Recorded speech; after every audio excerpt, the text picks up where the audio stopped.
ಎಲ್ಲರಿಗೂ ನಮಸ್ಕಾರ. ಹೇಗಿದ್ದೀರಾ? ಎಲ್ಲರೂ ಚೆನ್ನಾಗಿದ್ದೀರಾ ಅಂತ ಅನ್ಕೋತೀನಿ. ಎಲ್ಲ ನನ್ನ ಪ್ರೀತಿಯ ಶ್ರೀ ಗುರು ರಾಘವೇಂದ್ರ ಸ್ವಾಮಿಗಳ ಭಕ್ತಾದಿಗಳ ಕುಟುಂಬಕ್ಕೆ ನಿಮ್ಮ ಪ್ರೀತಿಯ ಮಹಿ ಮೋಟಿವೇಶನ್ ಯೂಟ್ಯೂಬ್ ಚಾನಲ್ಗೆ ಪ್ರೀತಿಯಿಂದ ಸ್ವಾಗತ. ಸ್ನೇಹಿತರೆ, ಈ ಒಂದು ವಿಡಿಯೋದಲ್ಲಿ ತಿಳ್ಕೊಳ್ಳೋಣ ವಿಜಯ ಏಕಾದಶಿಯ ಬಗ್ಗೆ. ಈ ಒಂದು ಏಕಾದಶಿಯ ಬಗ್ಗೆ ಆದಷ್ಟು ಬೇಗ ಎಲ್ಲರೂ ಕೂಡ ತಿಳ್ಕೊಳ್ಳಿ. ಶಕ್ತಿಗೆ ಅನುಗುಣವಾಗಿ ಈ ಒಂದು ಏಕಾದಶಿ ವ್ರತವನ್ನು ಪ್ರತಿಯೊಬ್ಬರು ಕೂಡ ಆಚರಣೆ ಮಾಡಿ ಅಂತ ಹೇಳೋಕೆ ಇಷ್ಟಪಡ್ತೀನಿ. ಪ್ರತಿಯೊಬ್ಬರು ಕೂಡ ಮಾಡಿ, ಯಾಕಂತ ಅಂದರೆ ನಿಮ್ಮ ಅನುಕೂಲಕ್ಕೆ ತಕ್ಕಂಗೆ ನಾನು ತಿಳಿಸ್ಕೊಡ್ತೀನಿ, ದಯವಿಟ್ಟು ಕೂಡ ಮಾಡಿ. ಹಾಗೆ ಈ ಒಂದು ವಿಡಿಯೋನಲ್ಲಿ ನಾನು ವಿಜಯ ಏಕಾದಶಿಯ ವ್ರತಕತೆ ಬಗ್ಗೆ ಕೂಡ ತಿಳಿಸ್ಕೊಡ್ತೀನಿ. ಈ ಒಂದು ವ್ರತಕತೆ ನಾವು ಕೇಳಿದ ಮೇಲೆ ನಿಮಗೂ ಕೂಡ ಗೊತ್ತಾಗುತ್ತೆ, ನಿಜ ನಾವು ಕೂಡ ಮಾಡಲೇಬೇಕು, ಮಾಡಿದರೆ ತುಂಬ ಒಳ್ಳೇದು ಅನ್ನೋದ್ರ ಬಗ್ಗೆ ಕೂಡ ಖಂಡಿತವಾಗ್ಲೂ ಕೂಡ ನಿಮ್ಗೊಂದು ಐಡಿಯಾ ಬರುತ್ತೆ, ಮಾಹಿತಿ ಕೂಡ ಸಿಗುತ್ತೆ ಅಂತ ಹೇಳೋಕ್ಕೆ ಇಷ್ಟಪಡ್ತೀನಿ. ಎಲ್ಲರ ಮೇಲೂ ಕೂಡ ಶ್ರೀ ಗುರು ರಾಘವೇಂದ್ರ ಸ್ವಾಮಿಗಳ ಆಶೀರ್ವಾದ ಅನುಗ್ರಹ ಸದಾಕಾಲ ಇರಲಿ. ಸ್ನೇಹಿತರೆ, ವಿಜಯ ಏಕಾದಶಿ ಇರುವಂಥದ್ದು 13ನೇ ತಾರೀಕು, ನಮಗೆ ಇದೇ ತಿಂಗಳು 13ನೇ ತಾರೀಕಿದೆ. 13/2/2026 ನಮಗೆ ವಿಜಯ ಏಕಾದಶಿ ಇರುತ್ತೆ. ಅದೇ ರೀತಿ ದ್ವಾದಶಿ ಇರುವಂಥದ್ದು ನಮಗೆ 14ನೇ ತಾರೀಕು, 14/2/2026 ನಮಗೆ ದ್ವಾದಶಿ ಇರುತ್ತೆ. ನಮಗೆ ಕೃಷ್ಣ ಪಕ್ಷದಲ್ಲಿ ಬರುವಂತಹ ಈ ಒಂದು ವಿಜಯ ಏಕಾದಶಿಯ ಒಂದು ವ್ರತಕತೆ ಏನಂತ ಅಂದರೆ, ವ್ರತಕತೆನ ನೀವು ಕೂಡ ಕೇಳಿ, ಪ್ರತಿಯೊಂದು ಏಕಾದಶಿದು ಕೂಡ ಅದನ್ನೇ ನಾನು ಹೇಳ್ತಾ ಇರ್ತೀನಿ. ಇನ್ನೊಬ್ರಿಗೆ ಯಾರಿಗೋ ಒಬ್ರಿಗೆ ಹೇಳುವಂಥ ಪ್ರಯತ್ನವನ್ನ ಮಾಡಿ, ಅಟ್ಲೀಸ್ಟ್ ಇಲ್ಲ ಅಂದರೆ ಕೇಳುವಂಥ ಪ್ರಯತ್ನವನ್ನ ಮಾಡಿ, ಸರಿನಾ? ಪ್ರತಿಯೊಬ್ಬರಿಗೂ ರಾಯರ ಆಶೀರ್ವಾದ ಇರಲಿ ಅಂತ ಕೇಳ್ಕೊಳ್ತಾ, ನೋಡಿ, ವಿಜಯ ಏಕಾದಶಿ ಅನ್ನುವಂಥದ್ದು ಶ್ರೀರಾಮಚಂದ್ರರು ನಾವು ರಾವಣನ ಮೇಲೆ ಯುದ್ಧದಲ್ಲಿ ಗೆದ್ದಂಥ ಒಂದು ಕಥೆನ ಗೆದ್ದಂಥದ್ದನ್ನು ತೋರಿಸುತ್ತೆ. ಯಾಕಂತ ಅಂದರೆ ವಿಜಯ ಸಾಧಿಸಿದ್ರ ಬಗ್ಗೆ ತೋರಿಸುತ್ತೆ, ಹೇಳುತ್ತೆ. ನೋಡಿ, ಪುರಾಣಗಳ ಪ್ರಕಾರ ಏನಿದೆ ಅಂತ ಅಂದರೆ, ಶ್ರೀರಾಮರು ಸೀತಾದೇವಿಯನ್ನು ಸೀತಾ ತಾಯಿಯನ್ನು ಹುಡುಕುತ್ತಾ ಹೊರಟಾಗ ಅವರಿಗೆ ಸಮುದ್ರ ಅಡ್ಡ ಆಗತ್ತೆ. ವಿಶಾಲವಾದ ಸಮುದ್ರ ದಾಟೋಕೆ ಆಗೋದಿಲ್ಲ. ಸೈನ್ಯದೊಂದಿಗೆ ಶ್ರೀರಾಮಚಂದ್ರರು, ಲಕ್ಷ್ಮಣರು ಮತ್ತು ಆಂಜನೇಯರು ಸೈನ್ಯ ಜೊತೆಗೆ ಅವರು ಹೊರಟಾಗ ಅವ್ರಿಗೆ ಏನಾಗುತ್ತೆ ಅಂದರೆ ಅಲ್ಲಿ ಸಮುದ್ರ ಅಡ್ಡ ಆಗುತ್ತೆ. ವಿಶಾಲವಾದ ಸಮುದ್ರ ಅವರಿಗೆ ತುಂಬಾನೇ ದಾಟೋಕೆ ಅಡ್ಡಿ ದಾಟದಂಗೆ ಆಗ್ಬಿಡುತ್ತೆ. ಏನೋ ಹೋಗ್ತಾರೆ, ಯುದ್ಧ ಮಾಡೋಣ ಗೆಲ್ಲೋಣ, ಲಂಕೆ ಕಡೆಗೆ ಹೊರಟಿರ್ತಾರೆ, ಯುದ್ಧ ಮಾಡೋಣ ಗೆಲ್ಲೋಣ, ಸೀತಾ ತಾಯಿನ ಕರ್ಕೊಂಬರೋಣ ಅನ್ನೋ ಒಂದು ಒಳ್ಳೆ ಉದ್ದೇಶ ಇರುತ್ತಲ್ವ, ಕರ್ಕೊಂಬರಕ್ಕೆ ಹೋಗ್ತಾ ಇರ್ತಾರೆ, ಹುಡುಕುತ್ತಾ ಹೊರಟಿರ್ತಾರೆ. ಹೊರಟಾಗ ಏನಿದೆ ಅಂತ ಅಂದರೆ ಅವರಿಗೆ ಸಮುದ್ರ ಅಡ್ಡ ಆಗ್ಬಿಡುತ್ತೆ. ಸಮುದ್ರ ಅಡ್ಡ ಆದಾಗ ಶ್ರೀರಾಮಚಂದ್ರರಿಗೆ ಗೊಂದಲ ಉಂಟಾಗ್ಬಿಡುತ್ತೆ. ಏನು ಮಾಡೋದು, ಹೆಂಗ್ ದಾಟೋದು, ಎಲ್ಲರೂ ಇದ್ದಾರೆ, ಹೆಂಗ್ ದಾಟೋದು ಅಂತ ಅವ್ರು ಗೊಂದಲಕ್ಕೊಳಗಾದಾಗ ಲಕ್ಷ್ಮಣರ ಹತ್ರ ಅವರು ಚರ್ಚೆ ಮಾಡ್ತಾರಂತೆ. ಶ್ರೀರಾಮಚಂದ್ರರು ಚರ್ಚೆ ಮಾಡ್ತಾರೆ, ಲಕ್ಷ್ಮಣ ಏನ್ ಮಾಡೋದು, ಈ ತರ ಇದೆಲ್ಲ ಸಮುದ್ರ ಅಡ್ಡಿ ಬಂದ್ಬಿಡ್ತಲ್ಲ, ಹೆಂಗೋ ಹೋಗ್ಬಿಡ್ತಾ ಇದೀವಿ, ಕಲ್ಲೋ ಮುಳ್ಳೋ ಏನೋ ಇರಲಿ, ನಾವು ಹೆಂಗೋ ಹೋಗ್ಬಿಡ್ತಾ ಇದೀವಿ, ಬಟ್ ಈ ತರ ಸಮುದ್ರ ಅಡ್ಡಿ ಆಯ್ತಲ್ಲ, ಏನ್ ಮಾಡೋದು ಅಂತ ಕೇಳಿದಾಗ ಲಕ್ಷ್ಮಣರು ಹೇಳ್ತಾರಂತೆ, ಅಣ್ಣ, ಅಂದ್ರೆ ಲಕ್ಷ್ಮಣರು ತಮ್ಮ ಅಲ್ವಾ, ಶ್ರೀರಾಮಚಂದ್ರರಿಗೆ ಹೇಳ್ತಾರಂತೆ ಅವರು, ಪ್ರಭು, ನಾವು ಒಬ್ರು ಋಷಿಮುನಿಗಳ ಹತ್ರ ಇದಕ್ಕೆ ಪರಿಹಾರನ ಹುಡುಕ್ಬೋದು. ಹತ್ತಿರ ಇರುವಂತ ಋಷಿಮುನಿಗಳ ಹತ್ರ ಇದಕ್ಕೆ ಏನಾದ್ರೂ ಒಂದು ಪರಿಹಾರ ಇದ್ದೇ ಇರುತ್ತೆ. ಪರಿಹಾರ ಇಲ್ದಿರೋ ಸಮಸ್ಯೆ ಅಂತೂ ಯಾವುದೂ ಇಲ್ಲ, ದಯವಿಟ್ಟು ಕೂಡ ಅವ್ರನ್ನ ಸಂಪರ್ಕಿಸೋಣ, ಕೇಳೋಣ ಒಂದ್ಸಲ ಅಂತ ಹೇಳ್ತಾರಂತೆ. ಲಕ್ಷ್ಮಣರು ಹೇಳಿದಾಗ ಏನ್ ಮಾಡ್ತಾರೆ, ಶ್ರೀರಾಮಚಂದ್ರರು ಆಯ್ತು ಅಂದ್ಬಿಟ್ಟು ಅವ್ರ ಸೈನ್ಯದೊಂದಿಗೆ ಏನ್ ಮಾಡ್ತಾರೆ ಅಂದ್ರೆ ಹತ್ತಿರದ ಕಾಡಲ್ಲಿ ಇರುವಂತಹ ಋಷಿಮುನಿಗಳನ್ನ ಭೇಟಿ ಮಾಡಿ ಹೇಳ್ತಾರಂತೆ, ನಾವು ಈ ತರ ಲಂಕೆ ಕಡೆಗೆ ಹೊರಟಿದ್ವಿ, ಲಂಕೆ ಇರೋದನ್ನ ಅವರೆಲ್ಲವೂ ಕೂಡ ಹೇಳ್ಬಿಡ್ತಾರೆ ಸ್ಪಷ್ಟವಾಗಿ. ಆದ್ರೆ ನಮಗೆ ಸಮುದ್ರ ಅಡ್ಡಿ ಆಗ್ತಾ ಇದೆ, ದಾಟಕ್ ಆಗ್ತಾ ಇಲ್ಲ, ಅಡ್ಡಿ ಆಗ್ತಾ ಇದೆ, ಏನ್ ಮಾಡೋಣ ಅಂತ ಅಂದ್ರೆ ಅವ್ರು ಅವಾಗ ಹೇಳ್ತಾರಂತೆ, ಅವಾಗ ಯಾರು ಋಷಿಮುನಿಗಳು ಹೇಳ್ತಾರಂತೆ, ಖಂಡಿತ ಕೃಷ್ಣ ಪಕ್ಷದಲ್ಲಿ ನಿಮ್ಗೆ ಒಂದು ವಿಜಯ ಏಕಾದಶಿ ಅಂತ ಬರುತ್ತೆ, ಆ ದಿನ ರಾಮದೇವರಿಗೆ ಹೇಳ್ತಾರಂತೆ, ಆ ದಿನ ನೀವು ಉಪವಾಸ ಇರಬೇಕು, ನೀರು ಸಹ ಮುಟ್ಟದಂಗೆ ನೀವು ಉಪವಾಸ ಇದ್ದು, ನೀವು ಆ ಶ್ರದ್ಧೆ ಭಕ್ತಿಯಿಂದ ಉಪವಾಸ ಇದ್ರೆ ಖಂಡಿತವಾಗ್ಲೂ ಕೂಡ ನೀವು ಆ ಸಮುದ್ರ ದಾಟೋಕೆ ತುಂಬಾನೇ ಅನುಕೂಲ ಆಗುತ್ತೆ. ಇದು ಬರೀ ಈ ಒಂದು ಉಪವಾಸ ಆಚರಣೆ, ಏಕಾದಶಿ ಆಚರಣೆ ಶ್ರದ್ಧೆ ಭಕ್ತಿಯಿಂದ ಮಾಡೋದ್ರಿಂದ, ಬರೀ ಏಕಾದಶಿ ಆಚರಣೆಯಿಂದ ನಿಮಗೆ ಆ ಸಮುದ್ರ ದಾಟೋದು ಮಾತ್ರ ಅಲ್ಲ, ನಿಮ್ಮ ಎದುರಾಳಿ ಯಾರೇ ಆಗಿರ್ಲಿ, ಭಯಂಕರ ರಾಕ್ಷಸನೇ ಆಗಿದ್ರು ಕೂಡ ನೀವು ಗೆಲ್ತೀರಾ, ವಿಜಯ ಸಾಧಿಸ್ತೀರಾ. ನಿಮ್ಮ ಒಂದು ಶತ್ರು ಎಂಥ ಬಲಿಷ್ಠನಾಗಿರ್ಲಿ, ಬುದ್ಧಿವಂತನಾಗಿರ್ಲಿ, ಜ್ಞಾನವಂತನಾಗಿರ್ಲಿ, ಎಂಥವನೇ ಆಗಿರ್ಲಿ, ಈ ಒಂದು ಏಕಾದಶಿ ವ್ರತವನ್ನ ಶ್ರದ್ಧೆ ಭಕ್ತಿಯಿಂದ ಮಾಡಿ ಒಂದು ಒಳ್ಳೆ ಉದ್ದೇಶದಿಂದ ನೀವು ಹೊರಟ್ರೆ ಖಂಡಿತ ಶತ್ರುವಿನ ಎದುರು ಯಾರೇ ಆಗಿರ್ಬೋದು, ನೀವೇ ಅಂತಲ್ಲ, ಯಾರೇ ಆದರೂ ಕೂಡ ವಿಜಯವನ್ನ ಸಾಧಿಸ್ತಾರಂತ ಋಷಿಮುನಿಗಳು ಶ್ರೀರಾಮಚಂದ್ರರಿಗೆ ಹೇಳ್ತಾರಂತೆ.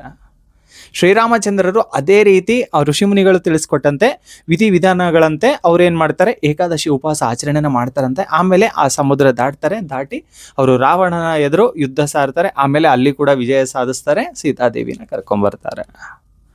ಇದು ಏನ್ ತಿಳಿಸ್ಕೊಡುತ್ತೆ ಅಂದ್ರೆ, ಈ ಒಂದು ವ್ರತಕತೆ ನಮ್ಗೆ ಈ ಒಂದು ಏಕಾದಶಿ ವ್ರತವನ್ನ ಯಾರು ಶ್ರದ್ಧೆ ಭಕ್ತಿಯಿಂದ ಮಾಡ್ತಾರೋ, ಅಂದರೆ ನೀರು ಮುಟ್ಟದೆ ಮಾಡೋಕ್ಕಾಗಲ್ಲ ಅನ್ನೋರು ಇರ್ತೀರಾ, ಸ್ವಲ್ಪ ಆಹಾರ ಸೇವಿಸ್ಬೋದಾ ಅನ್ನೋರು ಇರ್ತೀರಾ, ಇಲ್ಲ ಕಟ್ಟುನಿಟ್ಟಾಗಿ ಮಾಡ್ತೀವಿ ಅನ್ನೋರು ಕೂಡ ಇರ್ತೀರಾ. ಇನ್ನು ಕೆಲವ್ರು ಅಂದರೆ ನಾವು ಬಿಸಿಲಲ್ಲಿ ಕೆಲಸ ಮಾಡೋರು ಇದ್ದೀವಿ ಅಂತೂ ಕೂಡ ಅಂತೀರಾ. ಇನ್ನು ಅಕ್ಕ ತಂಗಿರು ಏನಂದರೆ ಕೆಲವರು ಅಣ್ಣ ತಮ್ಮಂದಿರು ಕೂಡ, ಕೆಲವರು ದೊಡ್ಡವರು ಚಿಕ್ಕವರು ಕೂಡ ನಮಗೆ ಮಾತ್ರೆಗಳೆಲ್ಲದ ಏನು ಮಾಡೋಣ ಅಂತ ಕೂಡ ಕೇಳೋರು ಇರ್ತೀರಾ. ಖಂಡಿತ ನಿಮ್ಮ ಅನುಕೂಲಕ್ಕೆ ತಕ್ಕಂತೆ ನಾನು ತಿಳಿಸ್ಕೊಡ್ತೀನಿ. ಯಾಕಂತ ಅಂದರೆ ನಾನು ನಂಬೋದು ಏನು ನಂಬ್ತೀನೋ ಅದ್ರ ಬಗ್ಗೆ ತಿಳಿಸ್ಕೊಡ್ತೀನಿ. ಯಾಕಂದರೆ ನಂಬಿಕೆ ಮುಖ್ಯ, ಇದರಲ್ಲಿ ನನ್ನ ನಂಬಿಕೆ ಹೇಳ್ತಾ ಇದ್ದೀನಿ. ಯಾರಿಗೆ ಕಟ್ಟುನಿಟ್ಟು ಮಾಡೋಕ್ಕಾಗುತ್ತಲ್ವ, ಕಟ್ಟುನಿಟ್ಟಾಗಿ ಮಾಡೋಕ್ಕಾಗುತ್ತಲ್ವ, ನೀರು ಸಹ ಮುಟ್ದಂಗೆ ನೀವು ಮಾಡಿ. ಏಕಾದಶಿ ಉಪವಾಸ ಆಚರಣೆ ಇರುವಂಥದ್ದು 13ನೇ ತಾರೀಕು. ನೀವು ಮಾಡಿ, ಯಾರಿಗೆ ಒಂದು ಸಾಧ್ಯವಿದೆಯೋ ದಯವಿಟ್ಟು ಕೂಡ ಖಂಡಿತ ನೀವು ಮಾಡಿ. ಆದರೆ ಯಾರಿಗೆ ಆರೋಗ್ಯ ಸಮಸ್ಯೆ ಇರುತ್ತೋ, ಯಾರಿಗೆ ಸ್ವಲ್ಪ ಆಗಲ್ಲ ಅನ್ನೋದಿರುತ್ತೋ, ಸ್ವಲ್ಪ ಹಣ್ಣು ಹಾಲನ್ನು ಸೇವಿಸಿ ಮಾಡ್ಬೋದು. ಆರೋಗ್ಯ ಸಮಸ್ಯೆ ಇದ್ದರೂ ಉಪವಾಸ ಆಚರಣೆನ ಮಾಡಬೇಡಿ, ಮನಸ್ಸಲ್ಲಿ ಪೂಜಿಸಿ, ಆಯಿತಾ? ಮನಸ್ಸಲ್ಲಿ ಪೂಜಿಸಿ. ಈ ಏಕಾದಶಿ ಫಲವನ್ನು ನೀವು ಹೆಂಗೆ ಪಡಿಬೋದಂದರೆ, ಯಾರಾದರೂ ಹೊಟ್ಟೆ ಹಸ್ಕೊಂಡ್ರಿಗೆ ಊಟ ಕೊಡಿಸಿ. ಯಾರೋ ಆರೋಗ್ಯ ಸಮಸ್ಯೆನಲ್ಲಿರೋರು, ಊಟ ನಮಗೆ ಅಂದರೆ ನಮಗೆ ಆಗ್ತಾ ಇಲ್ಲ, ಉಪವಾಸ ಮಾಡೋಕೆ ಆಗ್ತಾ ಇಲ್ಲ ಅಂತಿರಲ್ಲ, ಯಾರೋ ಹೊಟ್ಟೆ ಹಸ್ಕೊಂಡವ್ರಿಗೆ ನೀವು ಊಟ ಕೊಡಿಸಿ. ಅವತ್ತು ಊಟ ಕೊಡಿಸಿ. ನಿಮ್ಗೆ ಆಗ್ತಾ ಇಲ್ಲಲ್ಲ, ಮನಸ್ಸಲ್ಲಿ ಪೂಜಿಸಿ, ಸರಿ ಪರವಾಗಿಲ್ಲ, ನೀವು ಆ ಹೊಟ್ಟೆ ಹಸ್ಕೊಂಡವ್ರಿಗೆ ಊಟವನ್ನು ಕೊಡಿಸಿ. ಈ ಒಂದು ಕೆಲಸವನ್ನು ಮಾಡಿ. ಬಿಸಿಲಲ್ಲಿ ಕೆಲಸ ಮಾಡೋರಾಗಿರ್ಬೋದು, ಉಪವಾಸ ಆಚರಣೆ ಆಗ್ತಾ ಇಲ್ಲ, ನಮಗೆ ಸ್ಟ್ಯಾಂಡಿಂಗ್ ಕೆಲಸ ಇದೆ, ನಿಂತ್ಕೊಂಡು ಕೆಲಸ ಮಾಡ್ತೀವಿ, ತೊಂದರೆ ಆಗುತ್ತೆ, ನಮಗೆ ಸ್ವಲ್ಪ ಕಷ್ಟ ಆಗುತ್ತೆ ಏಕಾದಶಿ ಉಪವಾಸ ಆಚರಣೆನ ಮಾಡೋದು. ನಾವು ಬೇಕಿದ್ರೆ ಅವತ್ತು ಈರುಳ್ಳಿ ಬೆಳ್ಳುಳ್ಳಿ ನಮ್ಮ ಬಿಟ್ಬಿಡ್ತೀವಿ ಅನ್ನೋರು ಮಾತ್ರ ಏನು ಮಾಡಿ ಅಂತಂದರೆ, ಮಾಂಸ ಸೇವನೆ ಯಾರು ಕೂಡ ಮಾಡಬೇಡಿ. ತುಂಬ ಜನಕ್ಕೆ ಗೊತ್ತು, ಮಾಂಸ ಸೇವನೆ ಯಾರು ಸಹ ಮಾಡಬೇಡಿ. ಅವತ್ತಿನ ದಿನ ಏನಿದೆ ಅಲ್ಲ, ಮಾಂಸಾಹಾರ ಯಾರು ಕೂಡ ತಿನ್ನಂಗಿರೋದಿಲ್ಲ. ಯಾರಿಗಾದರೂ ಊಟವನ್ನು ಕೊಡಿಸಿ, ಕಟ್ಟುನಿಟ್ಟಾಗಿ ಮಾಡೋಕ್ಕಾದವ್ರು ಮಾಡಿ. ಇನ್ನು ತುಂಬ ಸ್ವಲ್ಪ ಅಮ್ಮಂದರಿಗೆ, ದೊಡ್ಡವ್ರಿಗೆ ಏನಾಗಿರುತ್ತೆ, ಸ್ವಲ್ಪ ಏಜ್ ಆಗಿರುತ್ತೆ, ನೀವು ಮಾಡೋಕ್ಕಾಗ್ತಾರಲ್ಲ, ದಯವಿಟ್ಟು ಬೇಡ, ಮನಸ್ಸಲ್ಲೇ ಪೂಜಿಸಿ ಸಾಕು. ಒಳ್ಳೆ ಮನಸ್ಸಿದೆ, ನೀವು ಮನಸ್ಸಲ್ಲೇ ಪೂಜಿಸೋದ್ರಿಂದ ನಿಮ್ಮ ಮನೆಯಲ್ಲಿ ನಮ್ಮಂಥ ಚಿಕ್ಕ ಪುಟ್ಟ ಮಕ್ಕಳಿಗೂ ಕೂಡ ಖಂಡಿತ ಒಳ್ಳೇದಾಗುತ್ತೆ, ಸರಿನಾ? ಎಲ್ಲರಿಗೂ ಕೂಡ ಒಳ್ಳೇದಾಗುವಂಥದ್ದೇ. ನಾನು ಹೇಳುವಂಥದ್ದು ಏನಂದರೆ, ಅವತ್ತಿನ ದಿನ ಯಾರು ಕೂಡ ಕೂದಲು ತೆಗೆಸುವಂಥದ್ದಾಗಿರ್ಬೋದು, ಉಗುರುಗಳನ್ನ ತೆಗೆಯುವಂಥದ್ದಾಗಿರ್ಬೋದು, ಈರುಳ್ಳಿ ಬೆಳ್ಳುಳ್ಳಿ ಮತ್ತು ಅನ್ನ ಬಿಟ್ಟರೆ ತುಂಬ ಒಳ್ಳೆಯದು. ನಿಮಗೆ ಸಾಧ್ಯವಾಗ್ತಾ ಇಲ್ಲ ಅಂತ ಅಂದರೆ, ನಮಗೆ ಉಪವಾಸ ಆಚರಣೆನೇ ಆಗಲ್ಲ, ಏನು ಮಾಡ್ಬೋದು ಅಂತ ಅಂದರೆ, ಅವತ್ತಿಂದ ಯಾರು ಕೂಡ ಕೆಟ್ಟ ಪದಗಳನ್ನು ಆಡೋದು ಬಿಟ್ಬಿಡಿ, ಆಡಬೇಡಿ. ಅವತ್ತಿನ ದಿನ ಯಾರು ಕೂಡ, ಅವತ್ತಿನ ದಿನ ಅಂತಲೇ ಅಲ್ಲ, ಅಲ್ಲಿಂದ ರೂಢಿ ಮಾಡ್ಕೊಂಬನ್ನಿ. ಸಾಧ್ಯವಾದಷ್ಟು ಕೂಡ ಕೆಟ್ಟ ಪದಗಳನ್ನು ಆಡೋದಾಗಿರ್ಬೋದು, ಬಳಸೋದಾಗಿರ್ಬೋದು, ಮತ್ತೊಬ್ಬರ ಮೇಲೆ ಮಾಡುವಂಥದ್ದಾಗಿರ್ಬೋದು ದಯವಿಟ್ಟು ಬೇಡ. ಯಾರೇ ನಿಮ್ಮ ಮೇಲೆ ಬಂದರೂ ಅವತ್ತೊಂದು ದಿನ ಸ್ವಲ್ಪ ಸೈಲೆಂಟ್ ಆಗಿದ್ಬಿಡಿ. ಯಾಕಂದರೆ ನೀವು ವಿಜಯ ಏಕಾದಶಿ ಆಚರಣೆನ ಮಾಡ್ತಾ ಇರ್ತೀರ. ಬದುಕಲ್ಲಿ ತುಂಬಾ ನಿಮ್ಗೆ ಬೇರೆ ರೀತಿ ಬದಲಾವಣೆ ತಂದುಕೊಡುವಂತ ಏಕಾದಶಿ. ಉಪವಾಸ ಮಾಡೋಕ್ಕಾಗಿಲ್ಲ ಅಂದ್ರೆ ಯಾರನ್ನ ಹೊಟ್ಟೆ ಹಸ್ಕೊಂಡವ್ರಿಗೆ ಊಟ ಕೊಡಿಸಿ, ಅದು ಕೂಡ ಪುಣ್ಯ ಸಿಗುತ್ತೆ. ನಾನು ನಂಬೋದಿಷ್ಟೇ, ನಾವು ಉಪವಾಸ ಇರೋಕ್ಕಾಗಿಲ್ಲ ಅಂದರೆ ಉಪವಾಸ ಇದ್ದವ್ರಿಗೆ ಸ್ವಲ್ಪ ಏನಾದರೂ ಕೊಡಿಸಿದ್ರು ಕೂಡ ಅದು ಪುಣ್ಯ ಲಭಿಸುತ್ತೆ ನಮಗೆ, ಮತ್ತು ನಮ್ಮ ಮನೆಯವರಿಗೆ, ತಂದೆ ತಾಯಿಗಳಿಗೆ, ದೊಡ್ಡವರಿಗೆ, ಚಿಕ್ಕವರಿಗೆ, ಹಿರಿಯರಿಗೆ, ಅಕ್ಕ ತಂಗಿರಿಗೆ, ಎಷ್ಟೋ ಜನಕ್ಕೆ ತುಂಬ ಒಳ್ಳೆಯದಾಗತ್ತೆ. ಆನಂತರ ನಾವು ನೆನ್ಪಿಟ್ಕೋಬೇಕಾದಂಥದ್ದು ಏನಂತ ಅಂದರೆ, ಇವಾಗ ಏಕಾದಶಿ ಉಪವಾಸ ಆಚರಣೆನ ಮಾಡ್ತಾ ಇರ್ತೀರ, ಮನೇಲಿ ಆಗಿರಲಿ ಯಾರೇ ಆಗಿರಲಿ, ಅದು ವಿಷ್ಣು ಸಹಸ್ರನಾಮ ಸ್ತೋತ್ರವನ್ನು ಪಠಿಸೋದಾಗಿರ್ಬೋದು, ವಿಷ್ಣು ದೇವರನ್ನು ಪೂಜಿಸೋದ್ರಿಂದ ತುಂಬ ಒಳ್ಳೆಯದು. ಅವತ್ತು ಶ್ರದ್ಧೆ ಭಕ್ತಿಯಿಂದ ಇದ್ಬಿಟ್ಟು ನೀವು ಬೆಳಗ್ಗೆ ಬೇಗ ಎದ್ದು ಮನೆನ ಒರೆಸ್ಕೊಂಡು ವಿಷ್ಣು ದೇವರಲ್ಲಿ ಪೂಜೆ ಸೇವೆನ ಸಲ್ಲಿಸುವಂಥದ್ದು, ವಿಷ್ಣು ದೇವರಲ್ಲಿ ಪ್ರಾರ್ಥನೆನ ಮಾಡ್ಕೊಳ್ಳುವಂಥದ್ದು. ಇಷ್ಟು ದಿನ ಏನಾಯ್ತೋ ಗೊತ್ತಿಲ್ಲ ತಂದೆ, ಇನ್ಮೇಲೆಲ್ಲ ಗೆಲುವನ್ನು ಕೊಡಿ.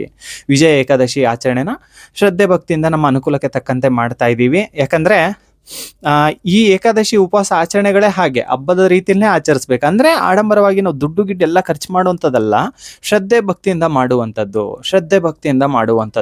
ಅಂದರೆ ನಮ್ಮ ಹತ್ರ ದುಡ್ಡೆಲ್ಲ ನಾವು ಹೆಂಗೆ ಮಾಡೋಣ, ಅಷ್ಟೆಲ್ಲ ಖರ್ಚು ಮಾಡೋಕ್ಕಲ್ಲ. ಹಬ್ಬದ ರೀತಿ ಅಂದ ತಕ್ಷಣ ಎಲ್ಲ ರೀತಿ ದುಡ್ಡು ಖರ್ಚು ಮಾಡೋದಂತಲ್ಲ, ಶ್ರದ್ಧೆ ಭಕ್ತಿಯಿಂದ ಅವತ್ತಿನ ವಾತಾವರಣನೇ ಬೇರೆ, ಹಿರಿಯರ ಆಶೀರ್ವಾದ ತಗೊಳ್ಳುವಂಥದ್ದು, ಮನೆಯಲ್ಲಿ ವಿಷ್ಣು ದೇವರಿಗೆ ಪೂಜೆ ಸೇವೆನ ಸಲ್ಲಿಸಿ, ಬೇಗ ವಿಷ್ಣು ದೇವರಲ್ಲಿ ಇಷ್ಟು ಹಣ್ಣುಗಳನ್ನು ಇಟ್ಟು, ಹಳದಿ ಹೂಗಳನ್ನು ಕೊಟ್ಟು, ನಿಮ್ಮ ಪ್ರಾರ್ಥನೆ ಏನಿದೆ ಅಲ್ವಾ ಮನಸ್ಸಲ್ಲಿ ಏನಿದೆ ಅದನ್ನು ಕೇಳ್ಕೊಂಡು 2 ಹೂನ ವಿಷ್ಣು ದೇವರ ಪಾದಕ್ಕೆ ಇಡುವಂಥದ್ದು. ಇಟ್ಟು ನಿಮ್ಮ ಮನಸ್ಸಲ್ಲಿ ಏನಿದೆ ಎಲ್ಲವನ್ನು ಕೂಡ ಕೇಳ್ಕೊಳ್ಳೋದ್ರಿಂದ ಪ್ರತಿಯೊಬ್ಬರ ಆಸೆ ಆಕಾಂಕ್ಷೆಗಳು ಕೂಡ ಈಡೇರುತ್ತೆ, ಹಾಗೂ ವಿಜಯವನ್ನ ಸಾಧಿಸಬಹುದು. ಅದರಲ್ಲೂ ಮುಖ್ಯವಾಗಿ ಶತ್ರುಗಳ ಮುಂದೆ ನೀವು ಖಂಡಿತ ಗೆಲ್ತೀರಾ ಅನ್ನುವಂಥ ನಂಬಿಕೆ ಇದೆ. ಈ ಒಂದು ವಿಜಯ ಏಕಾದಶಿಗೆ ಶತ್ರುಗಳ ಮುಂದೆ ನೀವು ಗೆಲ್ತೀರಾ ಅನ್ನುವಂಥ ಒಂದು ನಂಬಿಕೆ ಇದೆ.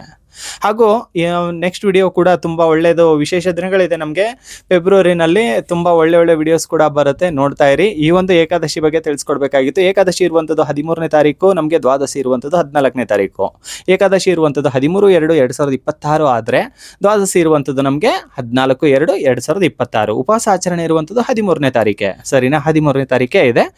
ಆರಾಮಾಗಿ ಎಲ್ಲರೂ ಕೂಡ ಏಕಾದಶಿ ಆಚರಣೆನ ಮಾಡಿ, ಪ್ರತಿಯೊಬ್ಬರ ಬಾಳಲ್ಲೂ ಕೂಡ ಗೆಲುವನ್ನು ತಂದುಕೊಳ್ಳಿ. ದೇವರು, ಮುಕ್ಕೋಟಿ ದೇವರ ಆಶೀರ್ವಾದ ಮತ್ತು ಶ್ರೀ ಗುರು ರಾಘವೇಂದ್ರ ಸ್ವಾಮಿಗಳ ಆಶೀರ್ವಾದ ಸದಾಕಾಲ ನಿಮ್ಮೆಲ್ಲರ ಮೇಲೂ ಕೂಡ ಇರಲಿ ಅಂತ ನಾನು ಕೂಡ ಮನಸಾರೆ ಕೇಳ್ಕೊತಾ ಇದ್ದೀನಿ. ಪ್ರತಿಯೊಬ್ಬರಿಗೂ ಕೂಡ ಒಳ್ಳೆಯದಾಗಲಿ. ನಗ್ನಗ್ತಾ ಇರಿ, ನಗಿಸ್ತಾ ಇರಿ. ಮತ್ತೆ ಸಿಗೋಣ ನೆಕ್ಸ್ಟ್ ವಿಡಿಯೋನಲ್ಲಿ. ನಮಸ್ಕಾರ.